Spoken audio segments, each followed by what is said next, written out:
Welcome to Idaho for the launch of the all-new Hyundai Palisade. Now, unfortunately for Hyundai, Kia brought out their Telluride just a few weeks before this one was being introduced. And of course, because Hyundai and Kia are sister brands, they share a lot of common features. You might not know that when they develop these products, they have a team that runs away and makes the Hyundai and another team that goes and makes the Kia. And they really are quite separate in the way that they design and bring their vehicles to market. So I would say that this Palisade is meant to have a little bit more upscale and luxurious look on the outside compared to the more maybe rugged look of Telluride. LED is available in Palisade, but only on the top trim in the Canadian marketplace. Around the back, you've got a sleek and elegant looking design. The wheels are stretched out to the corners. The vehicle certainly has presence. And you notice on this, you get more chrome treatment on the grille and certainly around the windows. One of the most noticeable things is the C-pillar is quite wide on this vehicle. Most of the Tellurides sold come with 20-inch wheels. The base model comes with standard 18-inch wheels. Let's get in, go for a drive.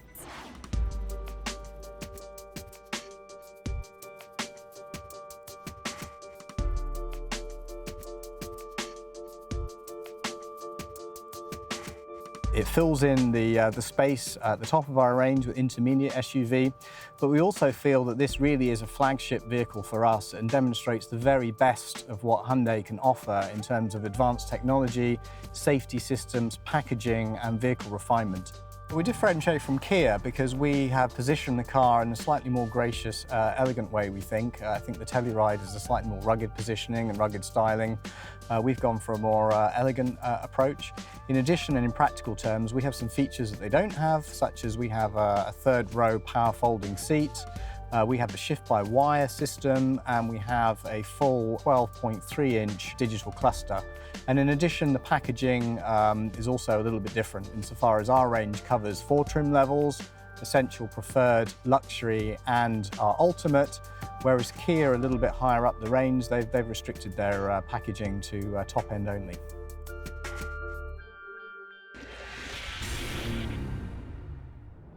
So what's powering this large 7 or 8 passenger SUV? A 3.8-liter V6 engine. Now, most in this class are 3.5. And the reason they're going for a larger V6 engine is because this runs on the Atkinson cycle to get greater fuel efficiency. And it's a pretty rewarding engine. Sometimes with Atkinson cycle engines, they have this kind of strange noise. They go, blah, they don't make a lot of power, but this one's pretty satisfying. 291 horsepower. You're not buying a vehicle like this for performance. You're buying it to move a family around, and it's gonna do the job and match to an 8-speed automatic transmission. You can get a base model under $40,000, but if you want to get all of the stuff like the larger screen in the center of the dash, and they're roughly $50,000 and $53,000. Towing capacity is 5,000 pounds if that's what you need, and that's on every single model of Palisade. Now, what has Hyundai always been able to deliver with their products over the years? A lot of content for your money. You're getting a lot in this category compared to much of its competition. It's not the biggest in this class. I think the Atlas from Volkswagen is the biggest, but compared to maybe its direct competitors like Highlander and Pilot and Pathfinder, the seating space on the inside is good, if not better than those. And the other thing that you get is a sense of upscale materials and fit and finish in this car that you really find lacking in some of the competition. The Honda Pilot, for example, is really quite cheap and cheerful on the inside. This feels like a big step up. And you notice right in the middle of the center of the dash is a large 10.25-inch screen. Now, this isn't standard on every Palisade. It's in the top 2 trims. The base screen is 8 inches, but if you can afford it to go to that larger screen, I think you'd be happy. And the way they've got it configured is you can split that screen into 3 different sections. So you can have navigation, audio, or maybe some other information on the right-hand side. Now, screens also in behind the steering wheel.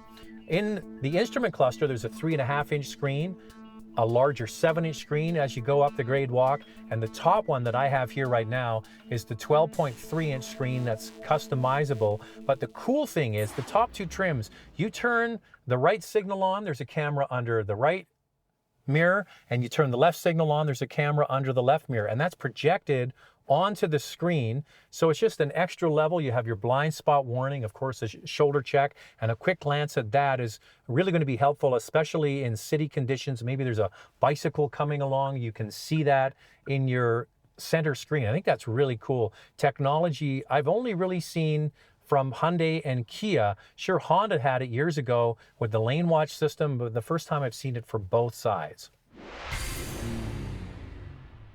So it's interesting the way the two brands have gone about a 3-row, 7 or 8 passenger vehicle.